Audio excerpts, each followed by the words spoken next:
Bienvenidos al Sistema de Educación a Distancia de la Universidad Católica de Salta. En esta clase desarrollaremos el tema agotamiento de la vía administrativa correspondiente a la unidad Procedimiento Administrativo del programa.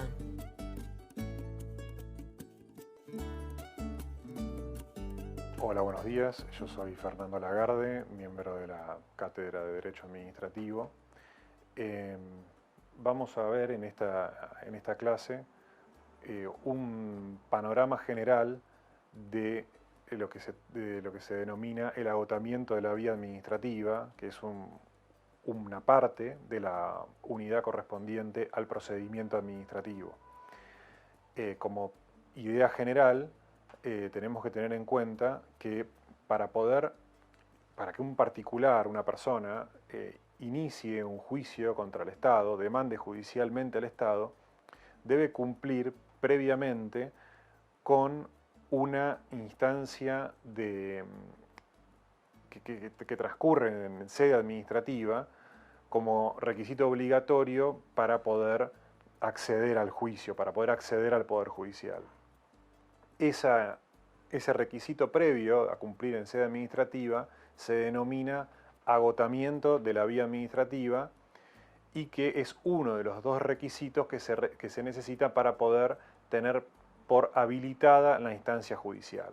Cuando se menciona que existe o que se ha producido, que se ha cumplido con la habilitación de la instancia judicial, se hace referencia a dos aspectos. Por un lado, al agotamiento de la vía administrativa, que es lo que vamos a ver hoy, y por otro lado, al cumplimiento del plazo para interponer la demanda una vez que se ha agotado la vía administrativa. Entonces, para poder acceder al juicio, para poder tener habilitada la instancia judicial, un particular tiene que cumplir con dos requisitos.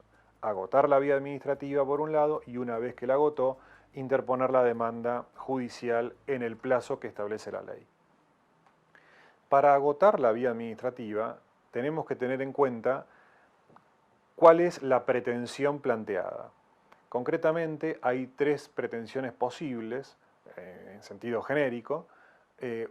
La primera se refiere a la impugnación de un acto administrativo, un acto administrativo propiamente dicho, es decir, un acto de alcance individual. Esa pretensión de impugnación, es decir, de anulación, uno busca que se declare la nulidad del acto administrativo. En ese caso, la forma de agotar la vía administrativa o la instancia administrativa es a través del sistema recursivo, a través de los recursos administrativos. La segunda posibilidad se da cuando la pretensión apunta a obtener la declaración de nulidad de un acto de alcance general, es decir, de un reglamento. En esos casos, la forma de agotar la vía administrativa es a través de lo que se denomina el reclamo impropio. Vamos a ver, se denomina impropio para distinguirlo de otro reclamo que es el tercer supuesto de cómo se agota la vía administrativa, que se da cuando no se impugna ni un acto individual ni un acto general, sino que se pretende de la administración que realice alguna conducta o que omita, que se abstenga de realizar alguna conducta o que cumpla con una prestación de dar. En definitiva, es un dar, se requiere o un dar, un hacer o un no hacer de la administración. En este tercer supuesto, en donde, repito, no se impugna ningún acto, sea de alcance individual o general, la forma de agotar la vía administrativa es a través de la interposición de lo que se denomina el reclamo administrativo previo. Justamente como este último se denomina reclamo administrativo previo, al reclamo que mencioné antes se lo denomina, para distinguirlo de este último, como reclamo impropio, para hablar de dos reclamos diferentes que se utilizan en distintos supuestos. Entonces, estas son las tres vías o las tres formas de agotar la vía administrativa según lo que el particular quiere. Sea impugnar un acto administrativo individual, va por el sistema recursivo.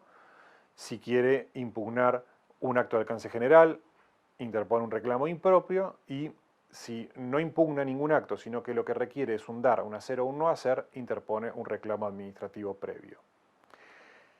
Estas tres formas de agotar la vía administrativa a nivel nacional, por supuesto, están reguladas en la Ley de Procedimientos Administrativos, la 19.549, y en su decreto reglamentario. Vamos ahora a focalizarnos en el primer supuesto, que es el agotamiento de la vía cuando se persigue la declaración de nulidad de un acto de alcance individual.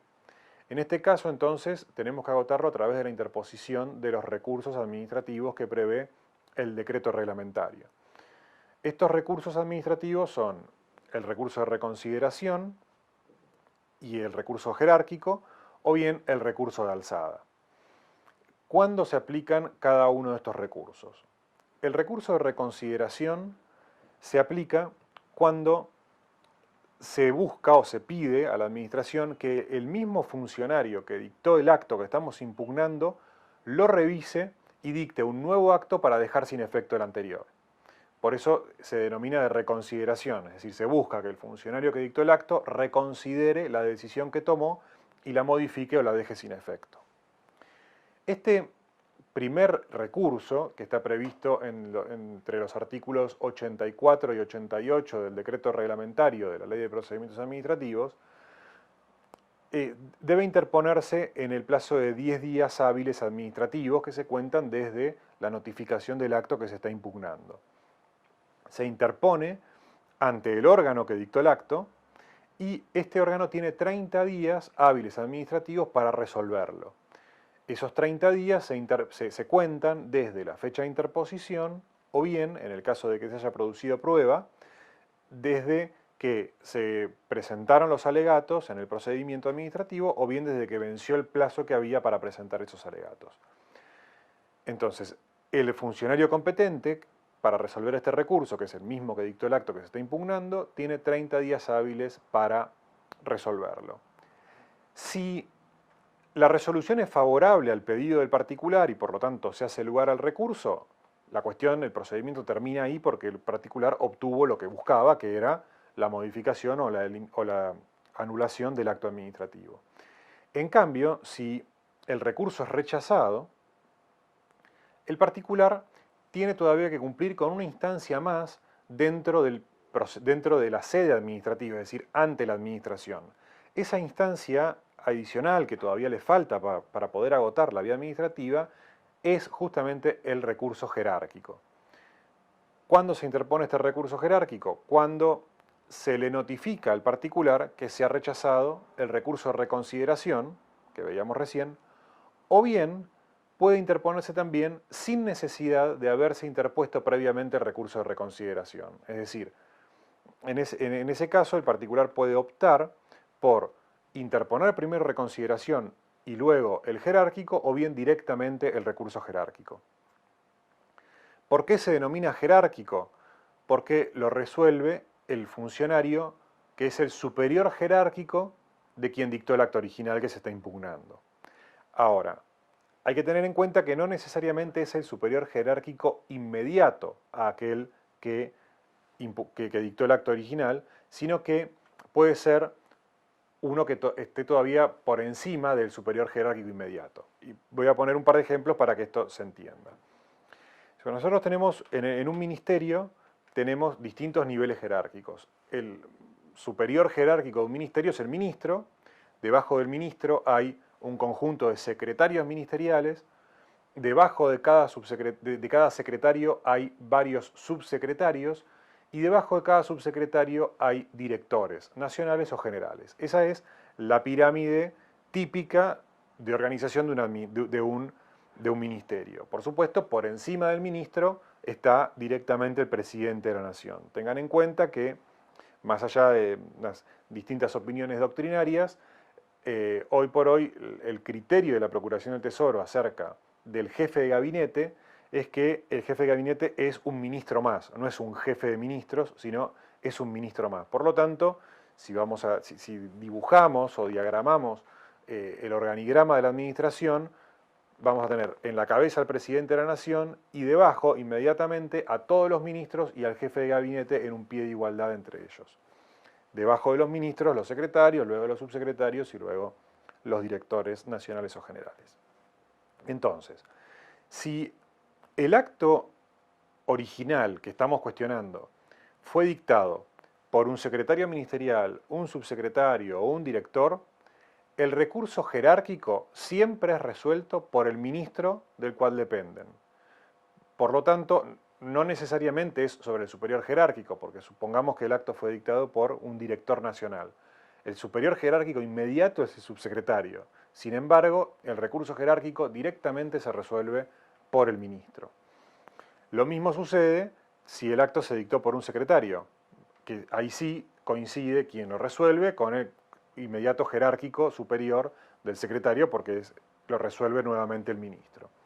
Si el acto fue dictado originalmente por el ministro, al interponerse el recurso jerárquico, este recurso se resuelve directamente por el presidente de la Nación. Con la interposición de este recurso jerárquico y con la resolución del recurso, tenemos por agotada la vía administrativa. Esto significa que, si el acto original se dictó por un director nacional o general, por un subsecretario o por un secretario, al interponer el recurso jerárquico que resuelve el ministro, con el acto que resuelve el recurso dictado por el ministro, se agotó la vía administrativa. Es decir, en ese caso no hay que ir al presidente de la Nación, no hay que interponer un nuevo recurso jerárquico para ir al presidente de la Nación, sino que directamente el acto del ministro que resuelve el recurso jerárquico agota la vía administrativa y permite iniciar el juicio, obviamente en el caso de que el recurso sea rechazado.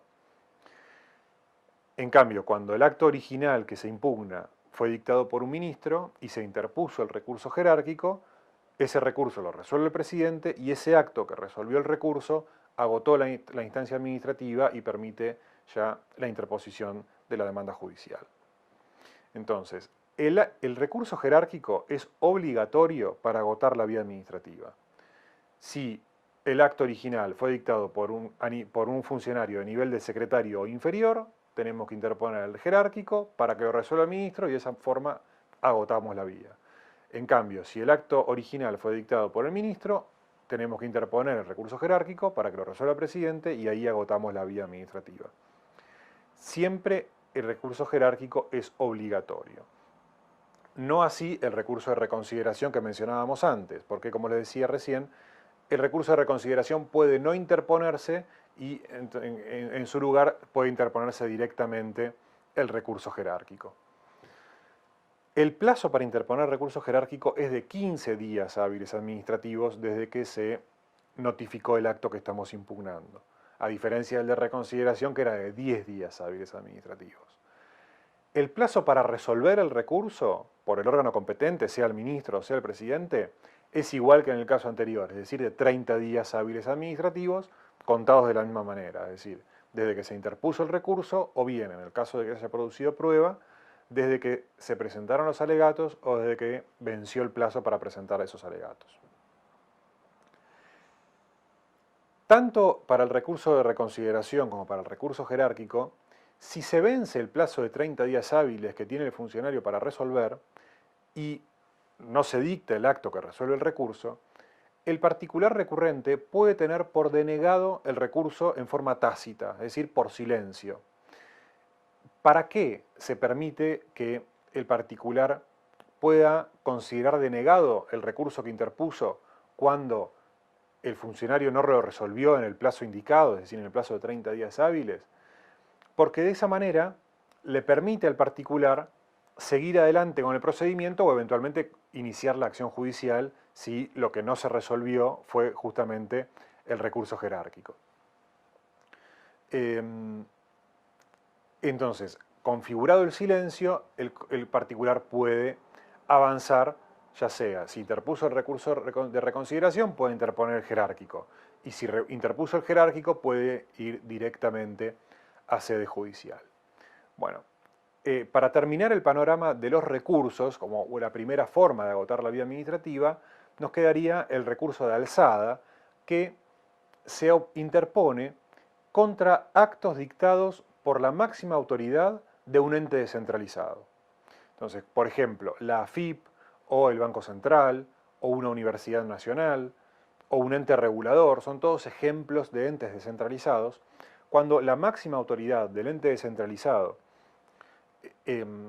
dicta un acto administrativo y el particular lo cuestiona, tiene dos opciones: o acudir directamente a sede judicial, porque ya el acto fue dictado por la máxima autoridad del ente descentralizado, en ese caso no tiene que interponer ningún recurso, o bien puede elegir, antes de ir al juicio, y plantear un recurso de alzada. El recurso de alzada va a ser interpuesto ante el órgano que dictó el acto que estamos cuestionando, pero va a ser resuelto por el ministro del cual depende el ente descentralizado, o bien el jefe de gabinete, si el ente descentralizado depende directamente del jefe de gabinete, o por el presidente de la nación, si el ente descentralizado depende del presidente de la nación. Entonces, a través del recurso de alzada, lo que el particular logra es que el tema que está en discusión en el ente descentralizado pase a ser resuelto, pase a ser revisado y resuelto en el ámbito de la administración central, ya sea por un ministro, por el jefe de gabinete o por el presidente directamente, según de cuál sea el funcionario del cual depende ese ente descentralizado. Repito que este recurso de alzada es optativo. Esto significa que el particular puede no interponerlo e ir directamente a juicio contra el ente descentralizado que dictó el acto. Para interponer recurso de alzada también hay 15 días hábiles administrativos, contados de la notificación del acto que se está cuestionando, y para resolverlo también se aplica el plazo de 30 días hábiles administrativos. Resuelto el recurso de alzada, ahí ya no se puede interponer ningún otro recurso más, sin perjuicio de un recurso de reconsideración, pero ya queda habilitada la instancia judicial. Si se interpuso el recurso de alzada, antes de que se resuelva, el particular recurrente puede desistir del recurso de alzada e iniciar el juicio. Lo que no puede hacer es, si inició el juicio, no puede desistir del juicio para iniciar el recurso de alzada. Esto es una opción que tiene que tomar antes, sabiendo que si elige el recurso de alzada, puede desistirlo e iniciar el juicio, o bien esperar a que se resuelva el recurso de alzada para después iniciar el juicio, o bien, si opta directamente por el juicio, sabe que ya no tiene vuelta atrás y tiene que seguir adelante con el juicio, porque no puede desistirlo para volver a sede administrativa e interponer el recurso de alzada. Bueno, con esto terminamos esta primera clase. Podemos dejar para una siguiente clase la explicación sobre las otras dos formas de agotar la vía administrativa que les mencioné al comienzo, ya sea para el caso de impugnación de actos de alcance general, o bien cuando el particular no impugna ningún acto, sino que está reclamando de la administración una acción de dar, o un hacer o un no hacer. Bueno, nada más y muchas gracias. En esta clase desarrollamos el tema agotamiento de la vía administrativa. Destacamos que para poder tener habilitada la instancia judicial, un particular debe cumplir con dos requisitos. Por un lado, agotar la vía administrativa y, una vez establecida la misma, interponer la demanda judicial en el plazo que la ley establece. Además, se han establecido las 3 vías posibles para agotar la vía administrativa según lo que el particular desea. Hemos desarrollado en profundidad una de dichas pretensiones, denominada sistema recursivo.